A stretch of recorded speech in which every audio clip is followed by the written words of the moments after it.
हसन भाई, क्या हाल चाल है? ठीक हो? वालेकुम अस्सलाम। हसन भाई, ऐसे है कि आजकल ना ज्वार में बहुत ज़्यादा कीड़ी आ रही है और दवाइयों में कंट्रोल भी नहीं हो रहा है। इसके लिए आप क्या रिकमेंड करना चाहते हैं? भाईजान जवार ਜਿਹੜੀ ਹੈ ਇਹਦੀ ਜਿਹੜੀ ਕੀੜੀ ਪਾਈ ਜਾਂਦੀ ਬਹੁਤ ਨਾਜ਼ੁਕ ਜਿਹਾ ਕੀੜਾ ਹੁੰਦਾ।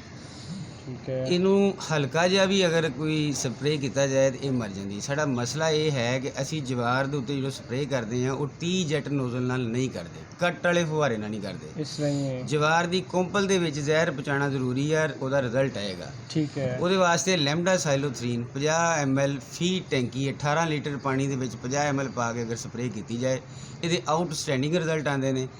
ਅਗਰ ਉਹ 'ਚ ਨਾਲ ਸੁੰਡੀ ਹੈ ਤੇ ਸੁੰਡੀ ਦੀ ਸਪਰੇਅ ਲਿਓਫਿਨੋਰਾਨ ਜਾਂ ਐਮਾਮੈਕਟਨ ਮਿਕਸ ਕਰ ਲੈਣੀ ਚਾਹੀਦੀ ਹੈ। ठीक है। ਅਗਰ ਕੱਲੀ ਕੀੜੀ ਦਾ ਮਸਲਾ ਹੈ ਤੇ ਲੈਮਡਾ ਸਾਈਲੋਥਰੀਨ ਕਾਫੀ ਹੈ, ਬਹੁਤ ਅੱਛੇ ਰਿਜ਼ਲਟਸ ਨੇ। ਔਰ ਇਹਦੀ ਇਸ ਤੋਂ ਬਾਅਦ ਜਵਾਰ ਦੀ ਜਿਹੜੀ बढ़ोतरी ਹੈ ਉਹ ਵੀ ਥੋੜੀ ਤੇਜ਼ ਹੋ ਜਾਂਦੀ ਹੈ। ठीक है। ਜਜ਼ਾਕੱਲਾ। शुक्रिया।